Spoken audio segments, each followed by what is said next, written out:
नमस्कार विद्यार्थियों, ई content class में आपका स्वागत है। मैं मोहनलाल गोस्वामी, असिस्टेंट प्रोफेसर, राजकीय कन्या महाविद्यालय हनुमानगढ़। हम बीए सेकंड ईयर के द्वितीय प्रश्न पत्र मौलिक अधिकारों का वर्णन कर रहे हैं। पहले वीडियो में हमने मौलिक अधिकार, उसकी परिभाषा व समानता के अधिकार का वर्णन किया गया था अनुच्छेद 14 से 18 तक। ये इसका दूसरा वीडियो में हम स्वतंत्रता के अधिकार का वर्णन करेंगे। समानता के अधिकार के बाद अनुच्छेद 19 से 22 तक स्वतंत्रता के अधिकार का वर्णन किया गया है। यही मौलिक अधिकारों में भाग 3 में ही शामिल है। स्वतंत्रताएं अनुच्छेद 19 में 6 प्रकार की स्वतंत्रताएं दी गई है। 19(1) में विचार व अभिव्यक्ति की है। सभी व्यक्तियों को अपनी बात रखने, विचार करने व इसे अभिव्यक्त करने का अधिकार है। इसी में प्रेस की स्वतंत्रता भी शामिल है। प्रेस यानी मीडिया, इलेक्ट्रॉनिक और print media, electronic TV, radio, social media भी शामिल कर सकते हैं। प्रिंट में जो प्रिंटेड मटेरियल होता है जैसे अखबार, मैगजीन्स इत्यादि। इसी के अंतर्गत सूचना का अधिकार अधिनियम बनाया गया जो 2 अक्टूबर 2005 से लागू किया गया। इसे लागू करने वाला विश्व में स्वीडन पहला देश था। भारत में अरुणा राय ने इसके लिए आंदोलन चलाया था। 19(1) में शांतिपूर्ण, बिना अस्त्र शस्त्र एकत्रित होने व सभा या सम्मेलन का अधिकार है। सभी व्यक्ति एक जगह इकट्ठे हो सकते हैं, बिना अस्त्र और शस्त्र के, बिना हथियारों के शांतिपूर्ण से सम्मेलन कर सकते हैं, सभा कर सकते हैं। 19(1) में समुदाय या संघ बनाने की स्वतंत्रता। सभी व्यक्ति समुदाय बना सकते हैं, संघ बना सकते हैं, उसको रजिस्टर्ड करवा सकते हैं। इसी के अंतर्गत 97वां संविधान संशोधन 2012 में सहकारी समितियों को संवैधानिक दर्जा दिया गया। 19(1) में देश के किसी भी भूभाग में आवागमन की स्वतंत्रता है। कहीं भी निर्बाध रूप से आ सकते हैं, जा सकते हैं। 19(1) में निवास या बसने का अधिकार है। कहीं भी बस सकते हैं, निवास कर सकते हैं। 19(1) इसमें संपत्ति का अधिकार शामिल किया गया था। इसे 44वें संविधान संशोधन 1978 द्वारा हटा दिया गया है। अब संपत्ति का अधिकार एक कानूनी अधिकार है। वैसे अनुच्छेद 31 में भी था, उसे 300 में रखा गया। अनुच्छेद 19(1)(6) में व्यापार व वाणिज्य की स्वतंत्रता है। यानी इसमें 6 प्रकार की स्वतंत्रताओं का वर्णन किया गया है। विचार व्यक्ति, बिना अस्त्र शस्त्र एकत्रित होने, सभा व सम्मेलन का अधिकार, समुदाय व संघ बनाने का अधिकार, आवागमन की स्वतंत्रता, निवास की स्वतंत्रता, व्यापार, आजीविका की स्वतंत्रता। ये 6 प्रकार की स्वतंत्रता इसके अंदर होता है। इसी में प्रतिबंधों का उल्लेख है। यानी स्वतंत्रता जो है, ऐसा नहीं है कि हर परिस्थिति में स्वतंत्रता मिलेगी।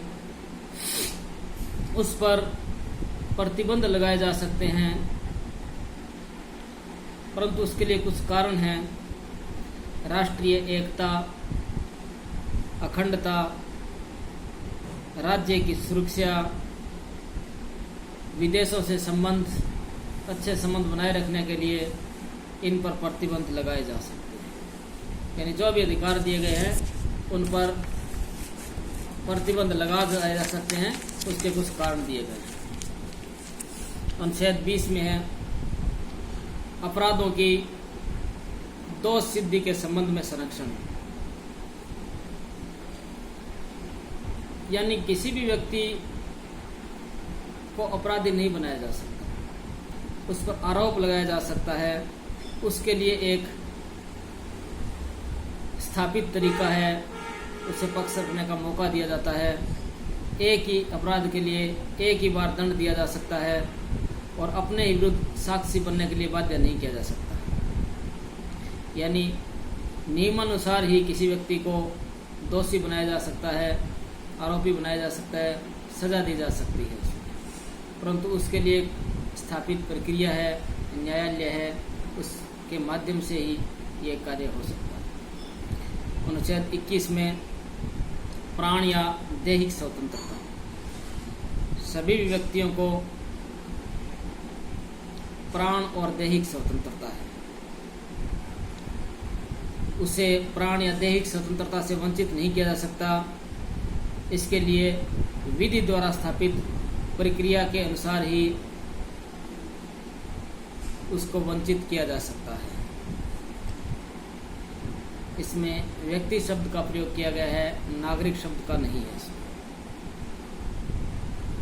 व्यक्ति प्रयोग का अर्थ हुआ प्राण व दैहिक स्वतंत्रता का अधिकार नागरिक व गैर नागरिक दोनों को ही अधिकार है। सर्वोच्च न्यायालय ने इस संबंध में माना कि अनुच्छेद 21 में वे सभी तत्व शामिल हैं जो व्यक्ति को पूर्ण बनाने में सक्षम है। शिक्षा का अधिकार 86वें संविधान संशोधन द्वारा भी इसी के अंतर्गत जोड़ा गया है।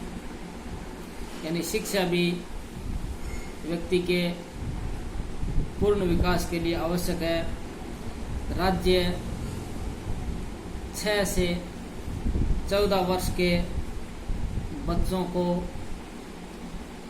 निःशुल्क व अनिवार्य शिक्षा प्रदान करेगा।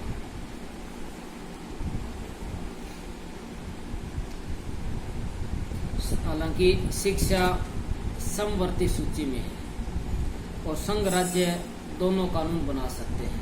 समवर्ती सूची क्या होती है?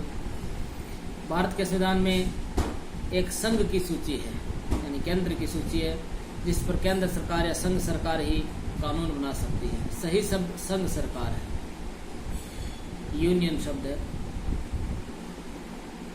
दूसरी राज्य सूची है, जिस पर राज्य ही कानून बनाने का अधिकार है। इसका विस्तार से वर्णन आगामी अध्याय में करेंगे। और समवर्ती सूची ऐसी है जिस पर संघ और राज्य दोनों ही कानून बनाए जा सकते हैं। अगर दोनों में कुछ अंतर है, एक दूसरे का विरोध करते हैं, तो संघ का कानून जो है वो मान्य होता है। शिक्षा के अधिकार को नीति निर्देशक तत्वों में भी शामिल किया गया। राज्य बच्चों की देखरेख की विशेष व्यवस्था करेगा। मूल कर्तव्यों में भी जोड़ा गया इसको कि अभिभावकों की जिम्मेदारी होगी कि वो बच्चों को विद्यालय भेजें, शिक्षा के अवसर प्रदान करें। अनुच्छेद